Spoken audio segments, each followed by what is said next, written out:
Hello everyone, আশা করছি আপনারা সকলেই খুব ভালো আছেন। আজ আমি আপনাদের সকলের সাথে আমার মা আজকে সকালে কি ফুল তুলেছে সেই সম্পর্কে ভিডিও শেয়ার করব। তো এখন আমার মা কোন কোন গাছে ফুল তুলবে আপনাদের সকলকে দেখাবো। ভিডিওটি সম্পূর্ণ দেখতে থাকলে পাশে থাকুন। এই যে সাদা ফুল গাছটা দেখছেন, এতে কিন্তু খুব সুন্দর ফুল ফোটে, কিন্তু কি বলেন তো, গাছে পোকাটা লেগে যাওয়ায় না গাছটা এরকম হয়ে গেছে আর কি। দেখতে পাচ্ছেন তো পাতাগুলো কীরকম খেয়ে নিয়েছে। আমার বোন এসে পোকাগুলো কতগুলো ফেলে দিয়েছে, কিন্তু তারপরেও এই অবস্থা। কি বীজ দেওয়া যায় বলুন তো, আমি তো ঠিক জানি না, আপনাদের জানা থাকলে আমাকে অবশ্যই জানাবেন। এই যে আর একটা টগর ফুলের গাছ, আপনারা কি বলেন এই ফুলটাকে? আমাদের এখানে তো টগর ফুলই বলে। তো এই যে গাছটা দেখছেন, এই গাছটা হচ্ছে আমার ছোট বড় মাদের।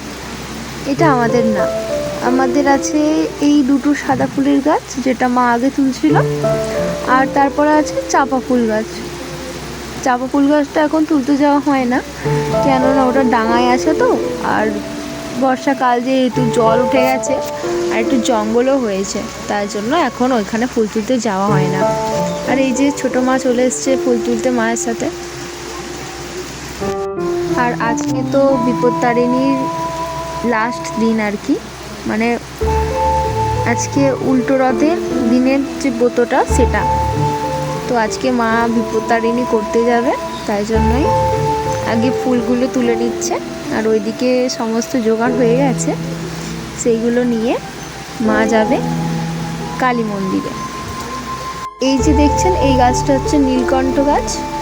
আর এইখানে ওই যে পুকুর ধারে যে গাছটা দেখালাম না, এই ফুল গাছটা এখানে আছে।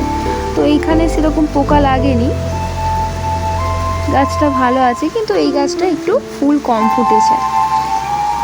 বেশ কয়েকদিন আগে অনেকগুলো করে ফুল ফুটতো আর কি, কিন্তু এখন দেখছি দু একটা করে ফুটছে, কেন জানি না। এটাও হচ্ছে আমার আর এক বড় মাদের গোলাপি জবার গাছ। আমাদের এই গোলাপি জবার গাছটা নেই, আর ঘিয়ে জবাটাও নেই। আমাদের আছে শুধুমাত্র লাল জবা আর পঞ্চমুখী জবা আছে, কিন্তু সেটা ডাঙায় আছে, যার জন্য তুলতে যেতে পারা যায়নি। আর ওই ফুলগুলো তুলে নিয়ে এসে এইখানে চলে এসেছে ফুল তুলতে। আর এই যে গাছটা, এই গাছটা হচ্ছে আমার ছোট বৌদিদের গাছ। এখানেও মা ফুল তুলতে আসে। ঘিয়ে জবাগুলো এখন তুলে নিচ্ছে। আমি মায়ের সাথে ফুল তুলতে এসে দেখি যে আমার ভাইজি উঠে পড়েছে, আর ও দেখি না পড়তে বসেনি, খেলা করছে। তো তাই জন্য আমি ওর কাছে ঘুরতে গেলাম, দেখি সে তার যত কিছু খেলনা আছে সকালবেলা নিয়ে বসেছে, কারণ তার মা কাজ করছে না, কাজ হয়ে গেলে ওকে নিয়ে পড়তে বসাবে। এই যে দেখুন, সকালবেলা কত কি খেলনা নিয়ে বসে বসে খেলা করছে। ওর মায়ের কাজ করা হয়ে গেছে, এবার আসবে, এসে পড়তে বসাবে। আর এইখানে একটা পুকুর আছে, এই পুকুরের ধারের ভিউটা আমি আপনাদের একটু দেখাবো। আর এই যে নীলকণ্ঠ গাছটা, এটা হচ্ছে আমার ছোট বৌদির গাছ।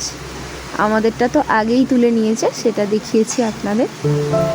তো এটা তোলা হয়ে গেলে আমরা বাড়ি চলে যাব, আর কতগুলো আজকে ফুল তুলেছে মা সেটাও দেখাবো। আপনাদের যদি আমার ভিডিও ভালো লেগে থাকে তাহলে অবশ্যই চ্যানেলটি সাবস্ক্রাইব করে পাশে থাকবেন। আজকে এই ফুলগুলোই তোলা হয়েছিল। আর এটা হচ্ছে পুকুর ধারের ভিউটা, বলুন তো কেমন লাগছে?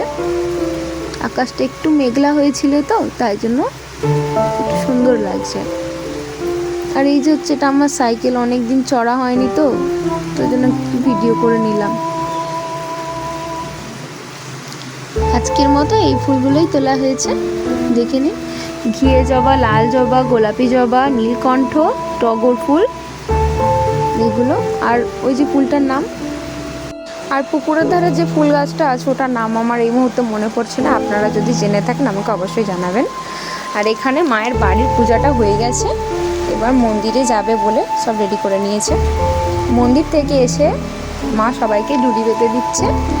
এগুলো সব ডুরি, বিপত্তারিণীর ডুরি আর কি। আর এটা হচ্ছে 13 রকম ফল, যেগুলো মা বাড়ি থেকে গোটা নিয়ে গিয়েছিল পুজো দেওয়ার জন্য, সেগুলো এবার কাটা হবে, প্রসাদ হিসেবে সবাইকে দেওয়া হবে। আর এখানে মা আমাকে ডুরিটা বেঁধে দিল, দেখে নিন। আজকের মতো এইটুকু, দেখা হচ্ছে পরের ভিডিওয়।